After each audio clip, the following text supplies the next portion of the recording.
Bayangin ada satu orang, jago catur luar biasa, dianggap legenda, ditakuti lawan-lawannya. Tapi justru dia bilang begini, kalau terlalu jago main catur, hidupmu bisa terbuang sia-sia. Kalimat ini datang dari orang yang akhirnya meninggalkan permainannya. Bukan karena kalah, tapi karena ngerasa hidupnya mulai habis di situ. Paul Morphy lahir tahun 1837 di New Orleans, di keluarga terhormat dan sangat cerdas. Ia tidak pernah diajari catur, tidak dilatih secara khusus, tidak disiapkan jadi juara. Morphy kecil hanya mengamati.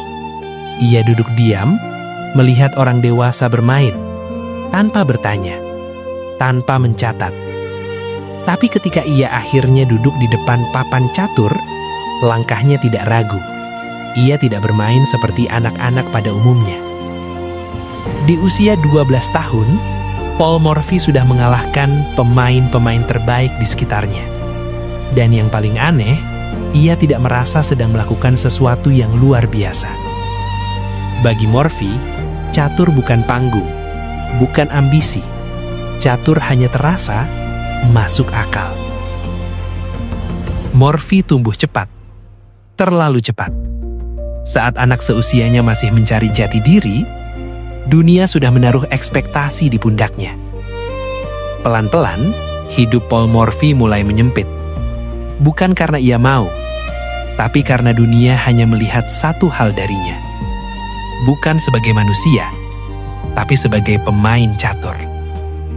Dan ketika bakat seperti ini tidak menemukan batas, dunia hanya akan meminta satu hal: menang, lagi, dan lagi.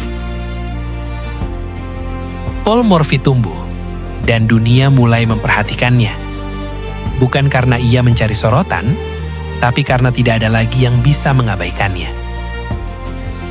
Di Amerika, ia mengalahkan siapapun yang duduk di depannya. Bukan dengan trik murahan, tapi dengan langkah yang selalu tepat. Lalu datang satu titik yang tidak bisa dihindari. Jika Morphy benar-benar sehebat itu, maka dunia harus membuktikannya. Ia pun berangkat ke Eropa. Di sanalah para master besar tinggal. Di sanalah reputasi diuji. Dan di sanalah legenda biasanya runtuh. Namun yang terjadi justru sebaliknya. Satu persatu lawan-lawan terbaik Eropa tumbang. Bukan hanya kalah, tapi dikalahkan dengan cara yang menyakitkan. Morphy selalu datang lebih cepat. Perwiranya hidup satu langkah lebih awal. Dan serangannya tiba sebelum lawan sempat siap. Setiap langkah Morphy punya tujuan. Tidak ada yang sia-sia. Dan setiap kesalahan kecil langsung dihukum. Bagi penonton, ini terlihat seperti pertunjukan kejeniusan. Tapi bagi Morphy, ini hanya logika.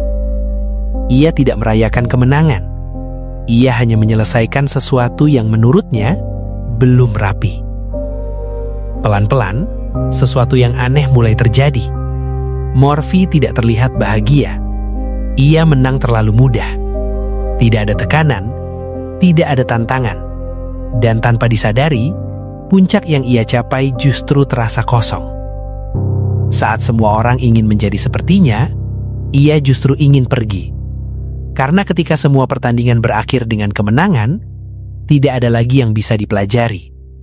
Dan disitulah, untuk pertama kalinya, catur berhenti menjadi dunia, dan mulai terasa seperti penjara yang halus.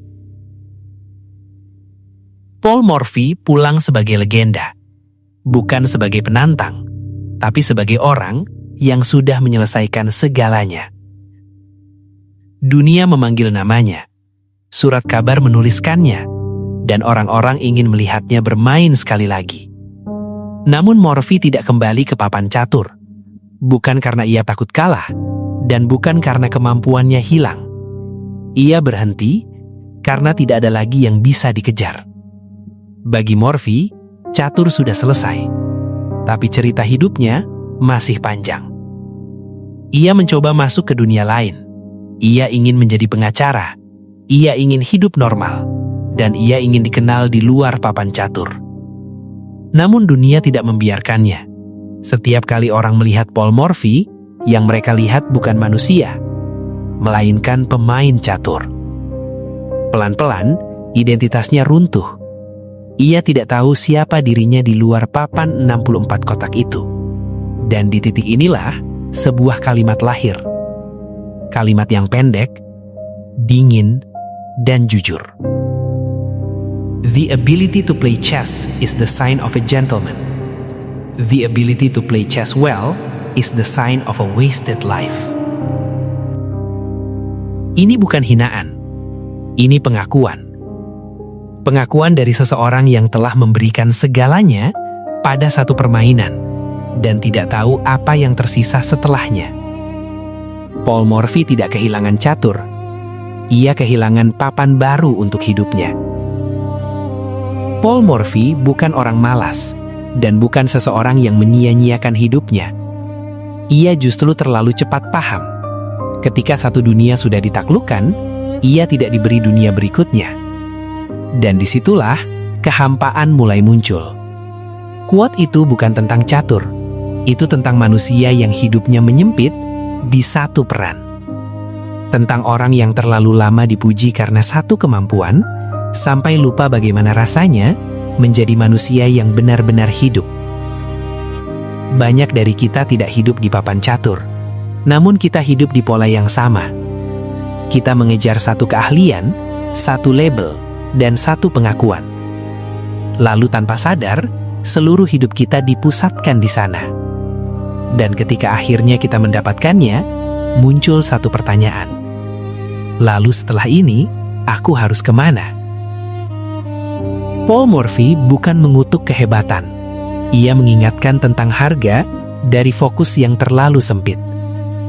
Bahwa hidup bukan tentang menang sekali, melainkan tentang punya papan baru untuk melangkah. Karena keahlian yang tidak diberi makna lanjutan, pelan-pelan akan terasa seperti penjara. Pada akhirnya, catur mengajarkan bahwa hidup adalah soal pilihan langkah. Bukan tentang seberapa cepat kita mengalahkan orang lain, tapi seberapa sadar kita menggerakkan diri sendiri. Paul Morphy mengingatkan bahwa kejeniusan tanpa ruang bernafas bisa berubah jadi beban. Bahwa menang terlalu dini kadang membuat kita kehilangan arah selanjutnya. Ia tidak kalah di papan catur. Ia kalah di pertanyaan yang jarang kita siapkan jawabannya. Karena hidup bukan turnamen satu babak. Ia panjang, ia berubah, dan ia menuntut lebih dari satu peran. Jika suatu hari apa yang kita kuasai hari ini tak lagi memberi makna, mungkin itu bukan kegagalan. Mungkin itu tanda bahwa sudah waktunya melangkah ke papan berikutnya.